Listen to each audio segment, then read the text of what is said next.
Magandang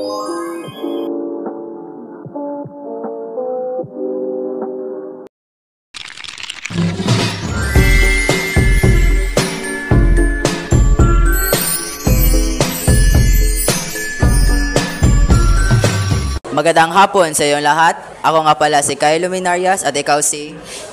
Andrea Kahutay galing sa YUM2. So, ang tanong ko sa iyo, paano nakakaapekto ang wika sa pag-unawa at pagpapahalaga sa kultura ng isang tao? Ang wika ay nagsisilbing daan upang maipasa ang mga tradisyon, paniniwala at pagpapahalaga ng mga tao. Ito rin ay kumukonekta ng mga tao sa mga pamana nila. Salamat. Magandang araw sa inyong lahat.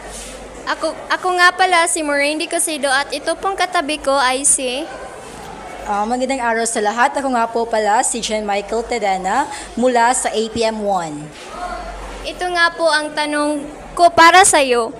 Paano nakakatulong ang pag-aaral ng ibang wika at kultura sa pag-unawa sa sariling kultura?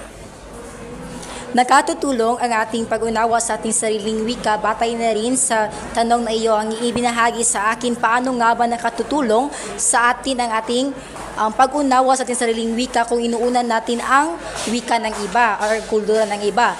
Base na rin sa aking kaalaman, ito po ay nakatutulong dahil mas mapaunawaan at mas mapalaliman natin ang ating kaalaman kung ano ang diferensya at kung ano ang mas mabuti na dapat gawin. Kasi batay na rin sa sinabi ni Gat Jose Rizal na ang hindi marunong tumangkilik sa sarili ni wika ay higit pa sa malansang isda. Hindi natin maaalis sa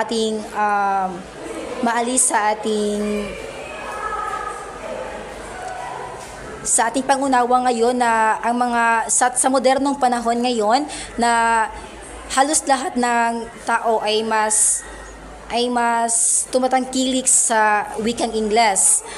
Pero dahil sa wikang Ingles ay mas napalaliman ng ating pag-unawa kung gaano nga ba kahalaga ang paggamit sa ating sariling wika. Salamat po. Magandang hapon sa inyong lahat. Ako nga po pala si Sherlyn Plarisan at ang katabi ko naman po ay si Erich Diane Sagoran from HP21. So, ang napiling katanungan mo ay, paano nagbabago ang wika sa paglipas ng panahon at ano ang epekto nito sa kultura? Nagbabago ito dahil sa ebolusyon, migrasyon, teknolohiya at makikipag-ugnayan sa iba't ibang kultura. Thank you. Magandang hapon sa lahat. Ako po si Christine Jill Pitombiga galing sa YUM4. At ang katabi ko naman ay si Georgie May Taneo, STEM 5. Ang katanungan para sa iyo ay, ano ang mga halimbawa ng mga kaugalian o tradisyon na naipapasa sa pamamagitan ng wika? Isa sa halimbawa ng mga ito ay ang pagdiriwang ng Araw ng Kagitingan kung saan ginagamitan ito ng katutubong wika katulad ng Tagalog at Cebuano. At ang paggalang sa nakakatanda, isang kaugalian ng Pilipino na pinapakita sa pamamagitan ng mga salitang opo at oya. Maraming salamat. Salamat din po. Hapon sa inyong lahat. Ako nga po pala si Sherlyn Plarisan. At ako nga po pala si Juan Paulo Seno ng HEM3. At ang katanungan ko para sa iyo ay, gaano kahalaga ang wika para sa iyo? Napakahalaga ng wika para sa akin dahil ito ay simbolo ng pagiging isang Pilipino at ito rin ang ginagamit natin sa pang-araw-araw na pagkikipag-usap o pagkikipagkomunikasyon sa bawat isa. Maraming salamat. Magandang hapon sa inyong lahat. Ako nga po pala si Dave Lindsay Pagtanak at ang katabi ko naman ay si... At ako naman si Marco Luther Suscano, nanggaling sa IPM1. Ito ang katanungan para sa iyo. Gaano kahalaga para sa iyo ang kultura? Mahalaga ito dahil ito ang nag-uugnay sa ating ugat, kultura at mga pamana. Maraming salamat. Magandang hapon sa inyong lahat. Ako nga po muli si Maureen Cosido at ang katabi ko po ay si... Ako si Leia from IPM1. Ito po ang katanungan para sa iyo. Para sa iyo, ano ang maaaring koneksyon ng wika at kultura?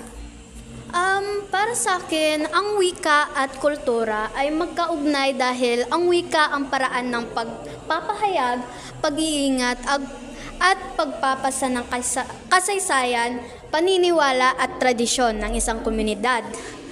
Dahil pag nawala ang wika, nawawala rin ang bahagi ng kultura at intendidad ng mga isang grupo. Yon lang. Salamat. Thank you. Ang wika ay nagsisilbing... May target.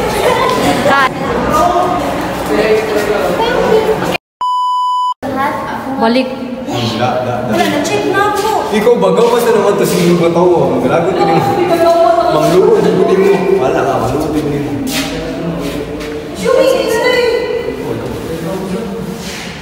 Last na ka. Laligaw si Marco! Hoy, Mark!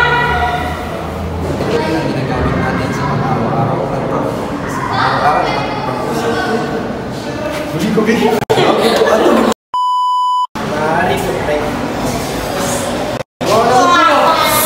Kultura at mga pamana. Maraming salamat. Okay.